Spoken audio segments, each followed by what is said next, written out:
The apartment door closed behind her at 6:18 p.m. Rachel Whitmore stepped out into the fading Montana evening, wearing a grey winter coat and carrying her phone in her hand. She had planned a short drive to pick up groceries before returning to study for a midterm. It was an ordinary routine, one she had followed many times before. At 6:24 p.m., her phone connected briefly to a nearby tower. The signal placed her on Main Street, near a gas station that served as a common landmark for students and commuters. Security footage later confirmed her presence. Rachel parked her small sedan by the pumps, stepped out and began filling her tank. The video showed her standing quietly, scrolling on her phone while the fuel meter clicked. She finished at 6:29 p.m. She replaced the nozzle, closed the gas cap and walked toward the driver's side door. Then the footage cut. What happened in the next moments would remain a mystery for months. Her car was found 3 blocks away at 7:03 p.m. A passerby noticed the vehicle parked neatly against the curb. The doors were locked. Inside, the grey winter coat she had worn earlier was folded across the passenger seat. Her wallet remained inside the glove compartment. The keys were not in the ignition. The phone was missing. At 8:12 p.m., Rachel's roommate, Anna Green, returned to the apartment. She expected to find Rachel working at her desk. Instead, she noticed Rachel's backpack still resting on the kitchen counter. The keys were beside it. Rachel never left without them. By 9:00 p.m., Anna began calling Rachel's phone. Each call went unanswered. At 9:27 p.m., the line went directly to voicemail. Anna waited another hour before contacting police. The first missing person alert for Rachel Whitmore was entered into the system at 10:41 p.m. Officers arrived at the apartment within minutes. They searched the rooms and noted no signs of forced entry. The kitchen counter still held Rachel's notebooks, marked with study notes for the upcoming exam. A half-finished mug of tea sat by the sink. Nothing suggested she had planned to be gone long. Investigators retraced her movements. A neighbor recalled seeing Rachel leave earlier that evening, carrying her phone but no backpack. Another neighbor reported hearing nothing unusual. The last confirmed sighting remained the gas station footage. By midnight, the case had already escalated beyond a simple late return. Rachel had not contacted friends, family, or co-workers. Her digital accounts showed no activity. The absence of her phone was the most troubling detail. Detectives flagged the disappearance as suspicious. The following morning, police secured Rachel's car for forensic testing. Technicians collected fingerprints, hair samples, and swabs from the steering wheel, handles, and seats. Nothing appeared out of place, but the folded coat raised questions. It suggested she had taken it off before leaving the vehicle, despite the freezing temperature outside. Her phone signal provided no further clues. The device had gone dark within 30 minutes of her last known activity. Attempts to trace it ended with silence. By 9:00 a.m. the next day, search teams were deployed around Main Street. Volunteers combed alleys, parking lots, and wooded areas near the university campus. Flyers with Rachel's photo began appearing across Bozeman. Still, the trail led nowhere. No eyewitnesses came forward with useful information. No surveillance cameras captured her beyond the gas station. It was as if Rachel had walked into the night and simply disappeared. Detective Mark Ellison, assigned to lead the investigation, summarized the first 24 hours in one sentence. She was here, and then she was gone. The disappearance left no explanation, no evidence of struggle, and no immediate suspect. For a town used to routine college life and quiet winter evenings, the vanishing of a young graduate student was both shocking and deeply unsettling. Rachel Whitmore was last seen at a gas station on Main Street. After that, nothing, and that silence marked the beginning of a mystery that would haunt Bozeman for years.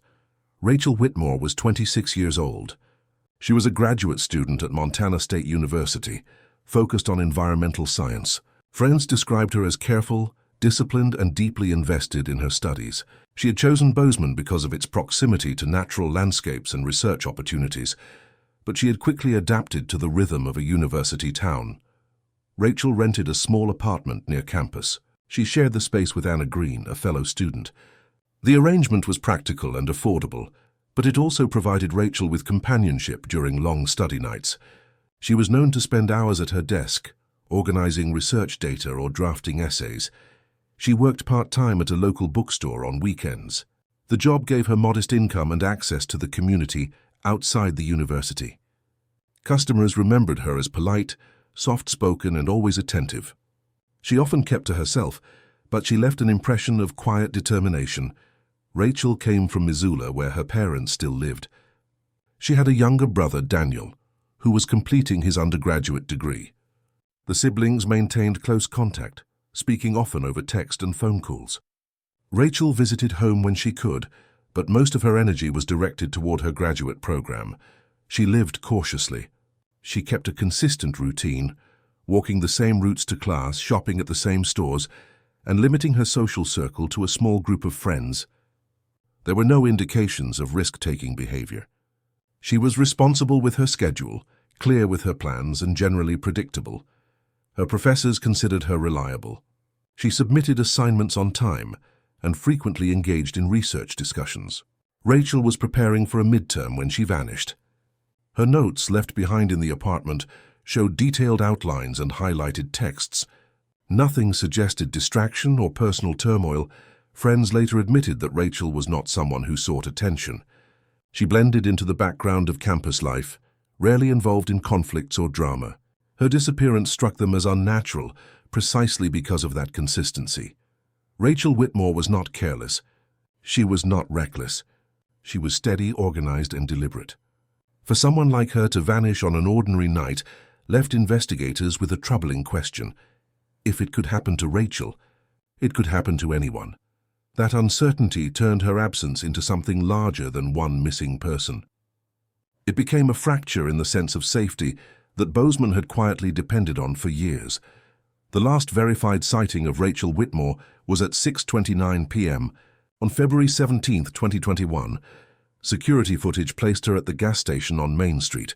She completed her purchase, removed the nozzle, and returned it to the pump. She turned toward her car, holding her phone in her left hand. Then the video ended. Her car was discovered less than an hour later, parked on North Bozeman Avenue. It sat in an orderly position against the curb. The vehicle doors were locked. Inside, investigators found the folded gray coat she had worn earlier that evening. Her wallet remained untouched in the glove compartment. The driver's seat was pushed back slightly farther than Rachel usually kept it, a detail noted by police, but not conclusive. The vehicle showed no sign of forced entry. No broken windows, no scratches on the locks. It appeared as if Rachel had parked the car herself and then walked away. But her backpack, her textbooks, and her personal belongings were still at home. The absence of her phone was the single anomaly. Detectives reviewed security cameras in the area. One camera from a nearby pharmacy captured a dark-colored pickup truck circling the block at 6:34 p.m. The image was grainy, and the license plate could not be read. The driver was never identified. The next lead came from a local resident who reported seeing a young woman resembling Rachel walking quickly near the intersection of Main and Broadway around 6:40 p.m. She appeared to be alone.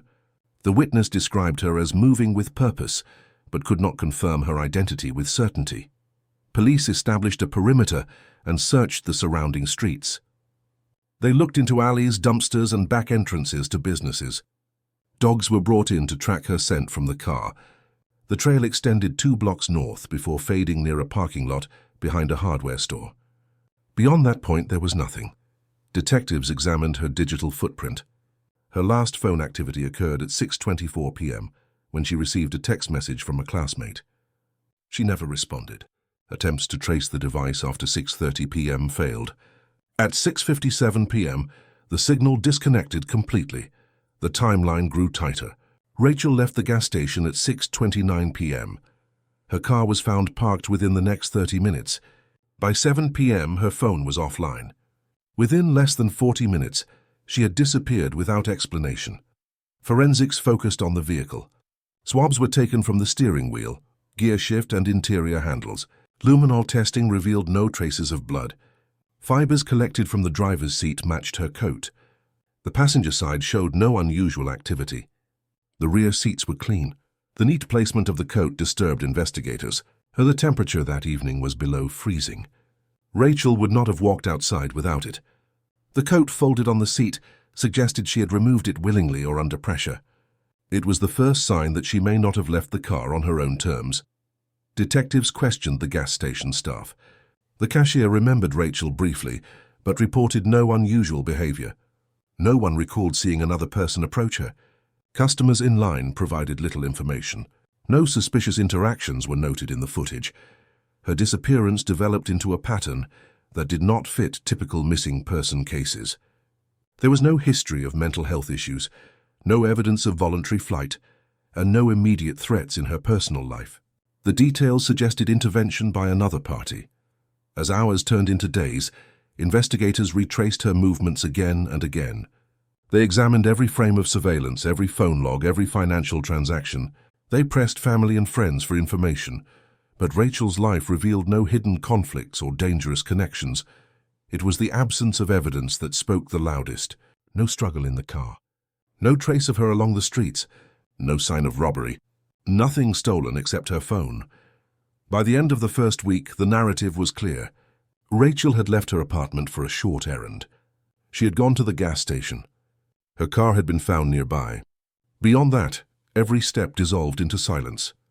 And it was that silence that began to weigh on the investigators most heavily. It was not what they found that unsettled them. It was what they could not find. Rachel Whitmore had vanished in less than an hour. The city had cameras, witnesses, and patrols. But in spite of all of it, the next move she made was invisible.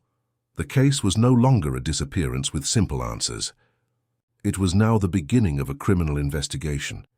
Detectives classified Rachel Whitmore's case as high risk within the first 24 hours. The disappearance of an adult was not unusual, but the circumstances surrounding her vanishing demanded immediate escalation. She had left belongings behind, failed to respond to calls, and her car had been found abandoned. These were the signs investigators recognized as indicators of foul play. The Bozeman Police Department created a task group led by Detective Mark Ellison. At 42, Ellison was known for his patience and organization. He had worked missing person cases before, though few with such little evidence so early on. His role was to establish the timeline with precision and identify any potential suspect within hours. The search began where Rachel was last confirmed, the gas station on Main Street. Officers examined the property again, reviewing security footage frame by frame. The film showed Rachel fueling her car, but no other individual directly approaching her. A pickup truck circled once, then vanished from view. The license plate could not be determined. Detectives interviewed the cashier and customers present that evening. Each account was vague. No one had noticed a confrontation. No one recalled hearing raised voices. For Ellison, this was already unusual. In disappearances linked to abductions, someone almost always noticed something. In Rachel's case, there was nothing.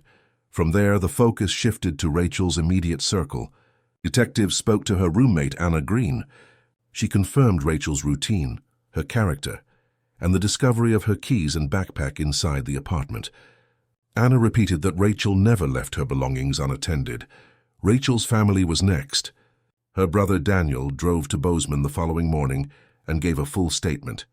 He described his sister as reliable and dedicated, with no known enemies or conflicts. Their parents, reached by phone in Missoula, echoed his testimony. For Ellison, this reduced the possibility of Rachel leaving by choice. Investigators broadened their reach. Friends, professors, and co-workers from the bookstore were interviewed. No one reported troubling behavior. There were no recent disputes, no unexplained absences, and no unusual relationships. Meanwhile, technicians continued to process Rachel's car. The forensics team tested every surface. DNA samples were compared against state and national databases. No hits were returned. The car remained an empty stage with no signs of struggle and no clear explanation for how Rachel had vanished. Attention soon turned toward possible suspects. One name surfaced early: Michael Benson, a co-worker from the bookstore. He had given conflicting statements about his whereabouts on the night of February 17th. When pressed, he admitted he had been drinking at a friend's house but could not provide specific times. Detectives noted his nervous behavior, but found no physical evidence linking him to Rachel. Another lead came from reports of a drifter seen loitering near the gas station in prior weeks. Witnesses described him as middle-aged, wearing layered clothing and carrying a large pack.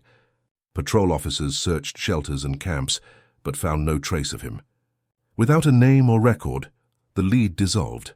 Investigators also examined Rachel's professors and classmates.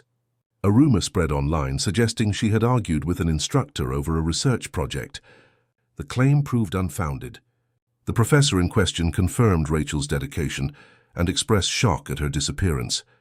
Despite the lack of breakthroughs, Ellison pressed forward. He ordered searches of the surrounding neighborhoods, fields, and wooded areas. Volunteers joined, combing through snow and brush. Every creek and drainage ditch was examined. Nothing emerged. Public pressure mounted. News outlets began daily coverage. Flyers with Rachel's photograph appeared on every corner of downtown Bozeman. Her image spread across social media, with appeals for information. Tips poured in by phone and email. Some were genuine attempts to help, others little more than speculation. One caller reported seeing Rachel boarding a bus to Billings. Another claimed she was spotted in a diner in Idaho. Each tip consumed hours of investigation, and each one ended without confirmation. Still, detectives logged every report carefully. Ellison knew that even false leads sometimes uncovered patterns, but the longer the case stretched without progress, the more the silence weighed on his team. By the end of the first week, Rachel's disappearance had become a matter of public anxiety. University students adjusted their routines. Families warned children to stay cautious, and business owners asked police for increased patrols. The case was no longer private grief. It had become a shadow over the entire town. For Ellison, the challenge was clear. He had a missing woman, a car abandoned with no signs of struggle, a folded coat, and a missing phone. Beyond that, the investigation was a collection of fragments. Nothing connected with certainty, and as the second week closed, the reality became unavoidable. Rachel's trail had gone cold almost from the moment it began. Each new lead collapsed. Each new interview brought only more silence. Detectives could not yet say who had taken her, why she had been targeted, or where she had gone. What they could say was this: Rachel Whitmore had vanished under the eyes of her community. She had been seen and then unseen. And the question left hanging over Bozeman was brutal in its simplicity. If she could disappear so completely, what else was possible? The investigation had only just begun, but the first cracks of uncertainty had already formed, and soon, those cracks would widen into dead ends that no one could ignore. The news of Rachel Whitmore's disappearance spread through Bozeman almost overnight. By the second day, her face was on local broadcasts, shared across social media, and taped to storefront windows. The sight of the posters unsettled a town that was more familiar with student celebrations and outdoor festivals than with criminal investigations. Rachel's family arrived quickly. Her brother Daniel took the lead, speaking with detectives daily and joining search teams wherever he could. His presence brought urgency, but his words remained measured. He asked only for help finding his sister. Their parents, still in Missoula, gave short public statements, carefully avoiding speculation. The family's quiet grief drew sympathy, but also deepened the sense of unease. On campus, students organized volunteer patrols. Groups walked through nearby neighborhoods handing out flyers, posting them on lampposts and slipping them into mailboxes. Many admitted they had not known Rachel personally, yet the fact that she had vanished so close to home created a ripple of fear. For those who lived in shared apartments or walked alone at night, her case was no longer abstract. It was personal. Local media reported cautiously at first, but within days, Rachel's name became a nightly headline. Anchors repeated the timeline of her disappearance, showing the grainy gas station footage on loop. Each broadcast ended with a hotline number. Community members tuned in with hope, waiting for news that never seemed to arrive. The bookstore where Rachel worked kept her shift open. A handwritten sign appeared on the counter. "We miss you, Rachel." Customers continued to stop by, asking questions the staff could not answer. Her absence hung over the aisles like a silence no one wanted to acknowledge. As days stretched into weeks, the posters began to weather. Corners curled in the wind. Rain streaked the ink on Rachel's printed smile. Volunteers replaced them, but the repetition itself became a symbol of frustration. Each new poster marked the same unanswered question: where was she? Conversations shifted across town. In coffee shops, in classrooms, and in church gatherings, People repeated theories. Some insisted Rachel had been abducted by a stranger. Others whispered that someone she knew must be responsible. Every rumor carried weight and every rumor fed doubt. The community's shock turned into vigilance. Parents set stricter curfews. Students began sharing rides instead of walking home. Shop owners installed extra lights outside their businesses. The normal rhythm of Bozeman life had been broken, and the fracture was visible. For Rachel's family, the weight was constant. Daniel pushed himself into every search, every interview, every news report. He refused to let her image fade. But behind his determination there was exhaustion. The questions grew heavier, and the answers remained out of reach. Weeks after her disappearance, the town had changed. Daily life continued, but the posters, the headlines, and the absence were reminders that something had been taken. And beneath the surface, another truth settled in. The longer Rachel remained missing, the harder it would be to bring her back. The first major tip arrived from a truck driver who claimed he had seen a woman matching Rachel Whitmore's description walking along the highway toward Livingston. Detectives checked traffic cameras, interviewed gas station employees along the route, and searched roadside ditches. Nothing matched. The sighting dissolved into silence. Days later, another report surfaced. A local bartender insisted Rachel had come into his establishment the night she disappeared, ordering a drink and leaving with a man in a dark jacket. Surveillance footage proved him wrong. The woman was identified quickly, another customer with no connection to Rachel. False leads piled up in the first month. A neighbor swore he had heard a scream near the apartment complex that evening. Investigators canvassed the building, spoke with tenants, and even conducted sound tests to determine if the claim held weight. It did not. The neighbor admitted later he might have confused the night in question with another. Online forums magnified the confusion. Armchair detectives dissected Rachel's social media accounts, speculating about her friendships, her field of study, and even her personal life. Some pointed to an ex-boyfriend. Others insisted she had staged her disappearance. The theories reached the family, forcing them to endure not only their grief but also waves of doubt cast by strangers. Detectives, meanwhile, struggled to maintain focus. The last confirmed trace remained the phone ping at the gas station on Main Street. Technicians reconstructed the signal, confirming it lasted only minutes before going dark. The lack of additional pings suggested the device had been powered off or destroyed. Forensics on the phone records uncovered no unusual calls or suspicious numbers. Search teams turned toward nearby rivers and wooded trails. Cadaver dogs swept the frozen banks of the Gallatin River. Volunteers combed through snow-covered fields, marking areas on maps as cleared. Each search ended the same way. No evidence, no clothing, no personal belongings. In February, a rumor spread that Rachel's backpack had been found near a rest stop.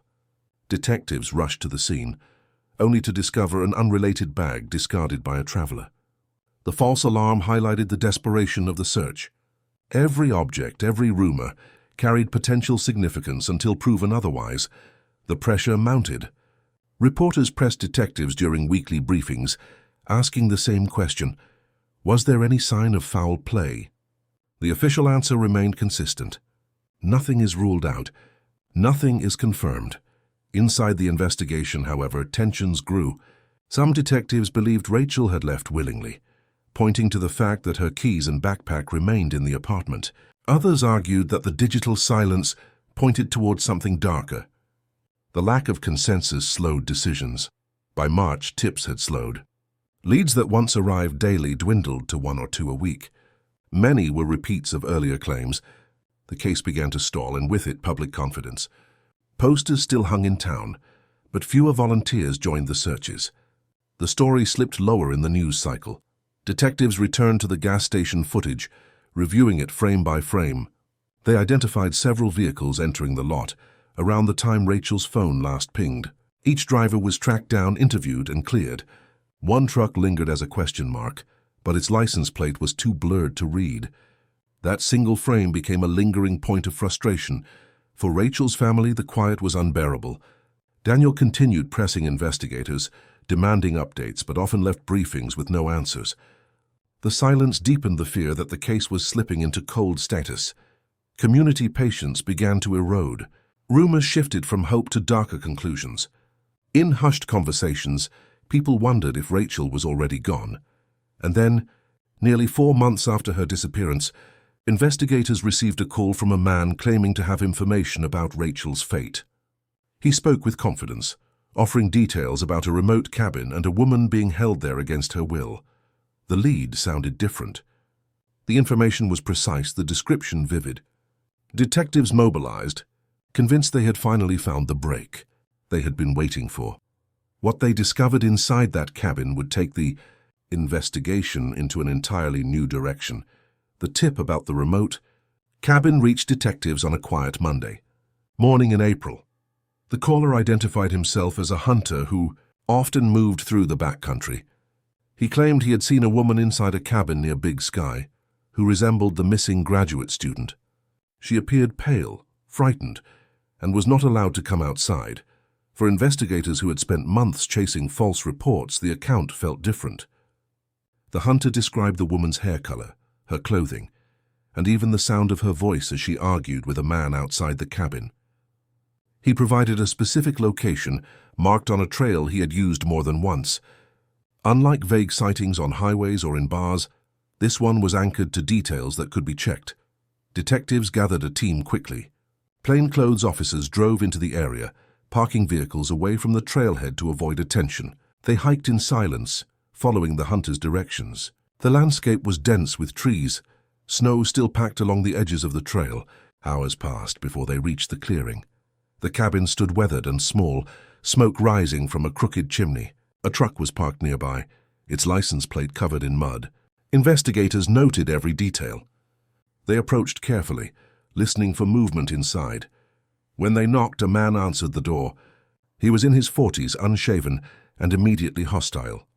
He insisted no woman was inside and accused the officers of trespassing. Detectives pressed harder, asking for permission to enter. The man refused. At that point, they stepped back, requested a warrant, and secured the area from a distance. The standoff lasted hours. As evening approached, the warrant arrived. Officers returned with authority to search. They entered the cabin with caution, expecting confrontation. What they found was stark, but not what they had hoped for. Inside, the single room was cluttered with tools, hunting gear, and stacks of old magazines. There was no trace of Rachel Whitmore. No clothing, no belongings, no evidence of a second occupant. The man was arrested on outstanding warrants unrelated to Rachel's case, but the connection ended there. For detectives, the setback was devastating. The details provided by the hunter had seemed credible. The long hike, the tense confrontation, the search, all of it led to another dead end. Yet one small discovery stood out. In the corner of the cabin was a set of cell phone chargers, incompatible with the man's personal devices. Their origin could not be explained. The chargers were collected as evidence. Analysts compared them against known brands and models. None matched Rachel's missing phone, but the discrepancy raised new questions. Was someone else connected to the property? Had another person been staying there before the search? Meanwhile, detectives revisited the caller. His statement had been clear and consistent. He described the woman in the cabin as distressed, with a voice that sounded strained. Yet when shown photos of Rachel, he admitted he could not be completely certain. The possibility remained that he had seen someone else entirely. Despite the collapse of the lead, the cabin search reignited attention. News outlets reported heavily on the operation, framing it as the first major breakthrough since Rachel's disappearance. Footage of officers entering the woods ran repeatedly on television. For the public, the image of the cabin became symbolic, a potential answer that slipped away. Behind the scenes, investigators tightened their scope. The presence of the truck, the unexplained charges, and the man's hostility were not dismissed. Detectives traced the truck's registration, uncovering links to seasonal work crews that moved frequently across Montana. The possibility of transient individuals passing through the region opened a new line of inquiry. For Rachel's family, the news was unbearable. The hope that she might be found alive inside the cabin dissolved into another unanswered question. Yet the search proved something important. Detectives were still moving, still pressing, still unwilling to let the trail go cold. The breakthrough had not delivered Rachel, but it shifted the investigation into a new phase. one where the focus turned from random sightings to the people who moved quietly through Montana's backcountry. And among those people, investigators would soon uncover a name that changed everything. The name first appeared in a property record search tied to the truck found at the cabin. Investigators traced the registration back to a seasonal worker named Caleb Vance, a 42-year-old man with a scattered history of employment across Montana and Wyoming. He had no permanent address, moved frequently, and often took short-term jobs in construction or forestry. At first glance, his background looked unremarkable, but his pattern of constant movement drew interest. Detectives ran his name through state databases. What surfaced was concerning. Vance had prior arrests for trespassing and burglary, as well as an unresolved charge for unlawful restraint from a decade earlier in Idaho. In that case, a woman reported that Vance had tried to prevent her from leaving his vehicle after a night at a bar. The charges were eventually dropped when the witness refused to testify, but the details alarmed investigators. Detective Sarah Klein dug deeper. She reviewed phone records, financial transactions, and prior residencies. Nothing tied him directly to Rachel, but what stood out was his presence in Bozeman at the time she disappeared. Employment logs placed him on a roofing job less than 2 miles from her apartment in February 2021. He had left the position suddenly, only days after Rachel was last seen. This overlap changed everything. Vance, who had seemed like another transient figure on paper, was now a person of interest. Detectives built a profile, solitary, confrontational, with a history of volatile behavior. Former co-workers described him as unpredictable, prone to sudden anger, and unwilling to discuss his past. Investigators began surveillance quietly. They tracked him to a rented trailer on the outskirts of Livingston, about 30 miles from Bozeman. The property was isolated, hidden behind a line of trees near the highway. Detectives noted his habits. He left early in the morning, often returned late, and rarely interacted with neighbors. The break came through forensic cross-checking. When evidence from the cabin was re-examined, one of the cell phone charges collected bore a faint partial fingerprint. Technicians enhanced the print and entered it into the system. Days later, the match came back. It belonged to Caleb Vance. That connection, though circumstantial, was enough to raise alarm. It proved Vance had been inside the cabin. Combined with his presence near Rachel's apartment at the time of her disappearance, the case against him began to tighten. Detectives moved carefully, aware that premature action could jeopardize the investigation. They interviewed Vance under the guise of a routine check related to the cabin. He was defensive, insisting he had been in the area but denying any knowledge of Rachel. His answers were short, and his eyes avoided direct contact. He claimed he left Bozeman because of bad weather and bad luck, offering no further explanation.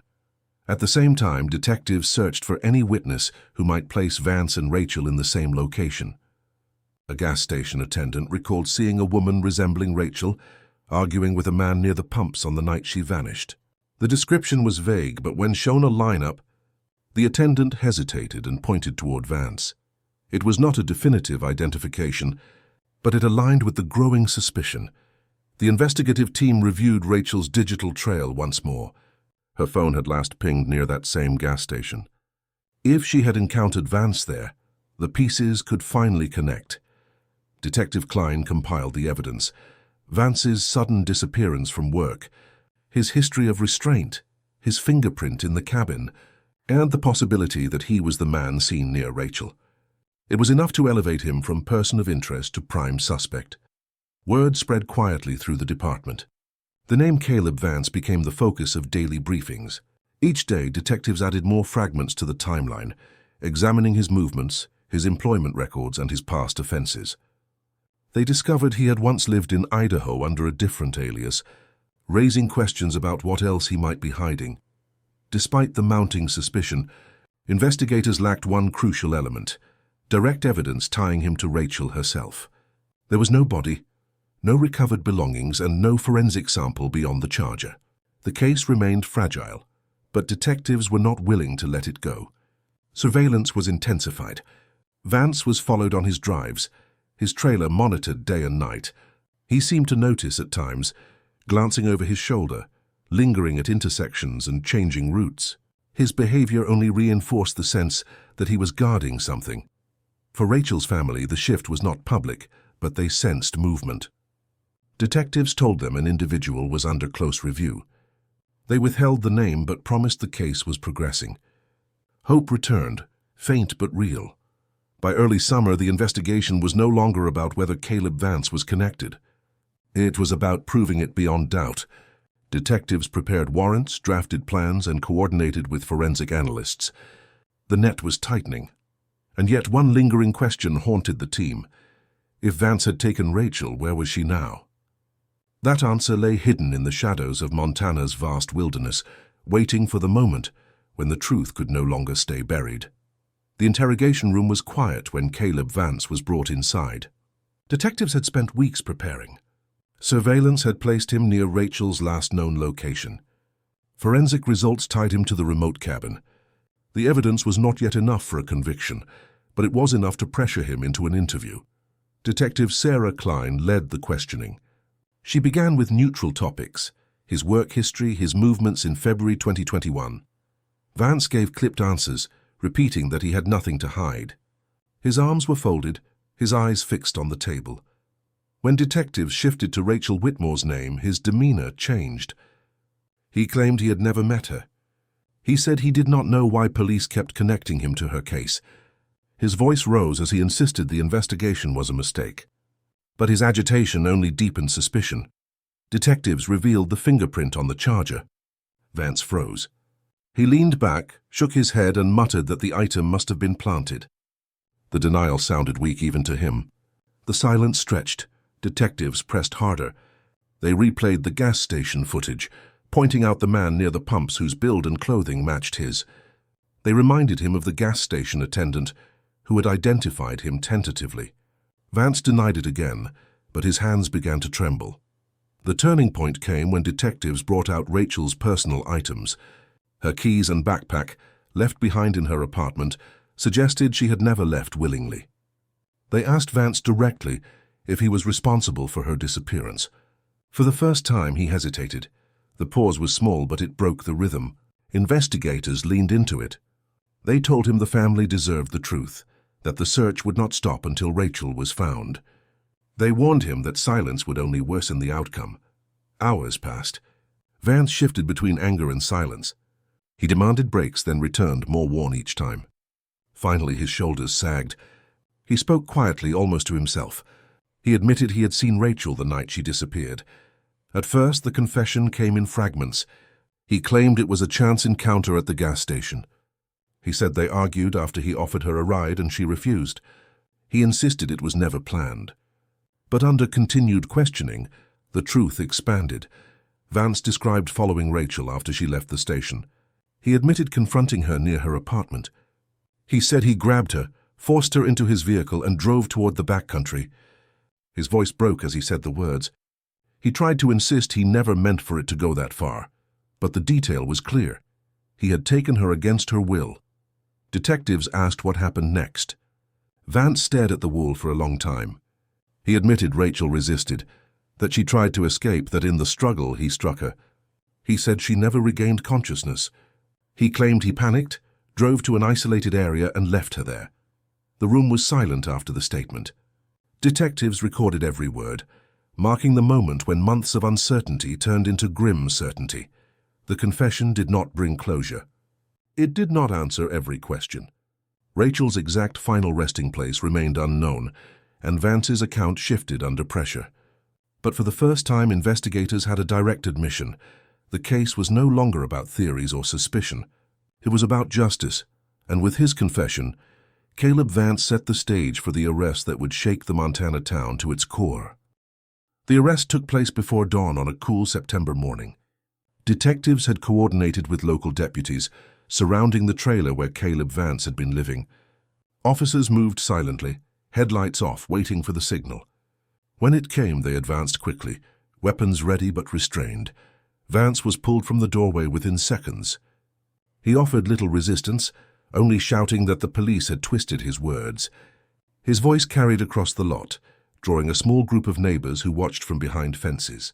For many, the name meant nothing, But by noon, everyone in Bozeman knew who he was and why he had been taken away. The charge was clear: the abduction and death of Rachel Whitmore. After months of silence and unanswered questions, the community finally had a name, a face, and a crime to attach to the mystery that had haunted them. Detectives escorted Vance into custody with deliberate care. Cameras waited outside the station, capturing his image in handcuffs. The footage looped on television screens across Montana that day. His unshaven face, his downcast eyes, and his heavy frame became the image of the case. Rachel's family was notified before the news broke. Her brother Daniel listened quietly as detectives explained that Vance had confessed, that he was in custody, and that the investigation was now focused on recovering Rachel's remains. Daniel's response was brief. He asked only if Vance had told them where she was. The detectives admitted he had not given a precise location. In Bozeman, the arrest spread like wildfire. Students on campus gathered in small groups, refreshing news updates on their phones. Residents lined up at the coffee shops, discussing the case in hushed voices. Relief mixed with anger. The town had lived in uncertainty for 7 months. Now the fear shifted into outrage. Reporters framed the arrest as both an ending and a beginning. The suspect had been caught, but the absence of Rachel's body left an unfilled void. Headlines focused on justice, but every story returned to the same haunting fact: Rachel had not come home. For detectives, the arrest marked a critical milestone. Years of training had prepared them for this moment, but the weight of it was different. The case that had consumed their daily lives, the long hours, the sleepless nights, now had a face responsible. Yet victory felt incomplete without resolution for the family. The official press conference was brief. Law enforcement confirmed that a suspect was in custody, that he had confessed, and that the search for Rachel continued. No questions about motive were answered. No speculation was entertained. The tone remained factual, deliberate, and restrained. The community now had what it had demanded: an arrest. But the sense of closure was fragile. The unanswered questions lingered in every headline. In every conversation, Rachel was still gone, and the town of Bozeman braced for what the courts and the search for truth would reveal next. The arrest of Caleb Vance shifted the case into the legal arena. What had begun as a mystery in February 2021 now moved into the courtroom, where evidence, testimony, and procedure would decide the outcome. For Rachel's family, the trial was another ordeal, public, relentless, and filled with reminders of what they had lost. Prosecutors built their case around Vance's confession, the fingerprint on the charger, and his suspicious presence in Bozeman at the time of Rachel's disappearance. They emphasized the gas station footage, the attendant's partial identification, and his erratic work history. While circumstantial in parts, the pattern was strong. It showed opportunity, means, and motive. Vance's defense attempted to dismantle the narrative. His attorneys argued that the confession had been coerced, that investigators had pressured him during hours of questioning until he broke. They highlighted the lack of physical remains, pointing out that Rachel's body had not been found. Without direct evidence, they claimed, the case was incomplete. The courtroom filled each day. Reporters occupied the front rows.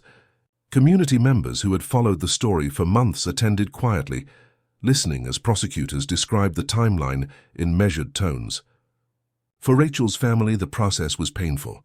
Every photograph, every digital record, every fragment of testimony replayed the moment she vanished. Detective Sarah Klein testified, walking the jury through the investigation step by step. Her calm, precise delivery carried weight. She explained how Vance had first surfaced, how his background aligned with the timeline, and how his behavior during questioning revealed inconsistencies. Her testimony underscored the persistence that had driven the case forward. The jury listened to Vance's recorded confession. The room was silent as his voice played, halting, uneven, describing the night Rachel disappeared. The defense objected repeatedly, but the recording remained admissible. The words hung in the air, haunting, undeniable. Outside the courthouse, the community reacted with a mix of relief and unease.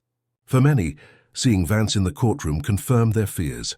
He was no longer a nameless suspect hidden in the shadows, but a man on trial exposed to the world. Yet the absence of Rachel's body lingered. Even as evidence mounted, some feared the case might unravel. Weeks passed. The trial stretched with testimony, forensic explanations, and cross-examinations. The defense repeated that no physical remains had been recovered. That doubt still existed. The prosecution countered that the confession and forensic link were stronger than any denial. In closing arguments, prosecutors reminded the jury of Rachel's unfinished story. They spoke of her keys left behind, her backpack untouched, her sudden silence. They asked the jury to see the confession not as forced words, but as the truth finally breaking through. The jury deliberated for 2 days. The town waited, news outlets circling the courthouse for updates. When the verdict arrived, it was clear. Caleb Vance was found guilty of the abduction and murder of Rachel Whitmore. The sentence followed swiftly, life in prison without parole. For Rachel's family, the decision was both justice and sorrow. They had waited for answers, and now they had them. Yet the outcome did not bring Rachel back. It closed a legal chapter, but left an emotional one open. For Bozeman, the trial ended the longest season of fear in memory. Posters were taken down, headlines faded. But the story remained etched into the town's history, and though the courtroom was silent again, the absence of Rachel Whitmore continued to echo, an unfinished presence that no verdict could erase. The trial ended. The verdict was read, and Caleb Vance was sent to spend the rest of his life in prison. For many in Bozeman, the conclusion brought relief. The man responsible for Rachel Whitmore's disappearance would never walk free again. Yet justice did not erase the silence left behind. Rachel was still missing. Her remains had not been found, and her family returned home without the closure of a final resting place. The unanswered questions hung heavily. Where had Vance left her? Was there more to the story than he admitted? Those questions remain. In the months that followed, the town slowly returned to its routines. Students resumed their studies, families filled coffee shops again, and the hum of daily life crept back. But Rachel's story lingered. Her posters, once taped to windows and walls, were gone, yet the memory of them stayed fixed in people's minds. For detectives, the case carried lessons that would not be forgotten. Persistence, even through months of silence and false leads, had uncovered the truth. Small details, the ping of a phone, a fingerprint on a charger, a chance sighting at a gas station, had built the chain that led to justice. It was a reminder that cold cases are not always beyond reach. Rachel's family chose to keep her name alive. They established a scholarship fund in her honor, supporting students in environmental science, the field she had devoted herself to. Each year when the award is announced, her name is spoken again. It ensures that her life is remembered, not only for how it ended, but for the work she had hoped to begin. In Bozeman, people still recall the winter when Rachel vanished, the months of uncertainty, and the shock of the arrest. The case changed the way the town looked at safety, at trust, and at the fragility of routine. The story of Rachel Whitmore remains a haunting reminder. Disappearances are not just headlines or statistics.